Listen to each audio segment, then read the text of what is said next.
আজকে অল বেঙ্গল ইমাম মুয়াজ্জিন অ্যাসোসিয়েশন অ্যান্ড চ্যারিটেবল ট্রাস্টের দমকল ব্লক মুর্শিদাবাদ জেলা কমিটির প্রেরণা এবং রায়পুর অঞ্চল কমিটির ব্যবস্থাপনায় এই দমকল থানা, বিশেষ করে রায়পুর অঞ্চল কমিটি সহ আশেপাশের অঞ্চল কমিটি, ব্লকের মসজিদ কমিটির, মাদ্রাসা কমিটির, ঈদগাহ কমিটির সেক্রেটারি, সভাপতি, ক্যাশিয়ার বা যারা দায়িত্বশীল ছিল মুসলিম সমাজের, তাদেরকে নিয়ে একটা সচেতনতা সভা হলো যে আমাদের ধর্মীয় প্রতিষ্ঠানগুলোর কাগজপত্র ঠিক রাখার জন্য।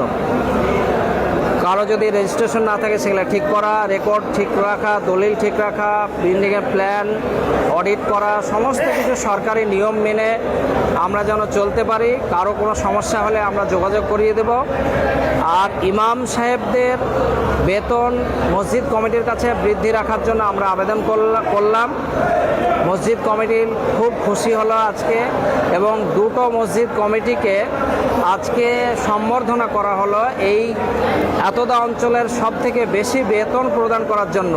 মুক্তারপুর মসজিদ কমিটি তাদের ইমাম সাহেবকে তারা মাসিক 20,000 টাকা বেতন দেন, এবং খিদিরপাড়া এই মসজিদ কমিটি প্রায় 15,000 টাকা প্লাস তাদের ইমামদের বেতন দেওয়া হয় দেন।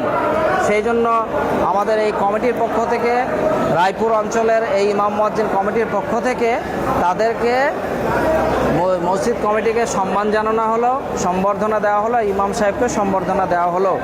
আজকে আমরা যারা মাদ্রাসার বিরুদ্ধে অপপ্রচার করছে তাদের উদ্দেশ্যে বলবো, তারা সংবিধানের 25 থেকে 30 নম্বর ধারাগুলো তারা পড়েনি, কিংবা পড়লেও তারা এটা অস্বীকার করছে, এবং তারা মূল ধারা, মূল স্রোত থেকে ছিটকে গিয়ে এই কথাগুলো উদ্দেশ্য প্রণোদিতভাবে বলছে।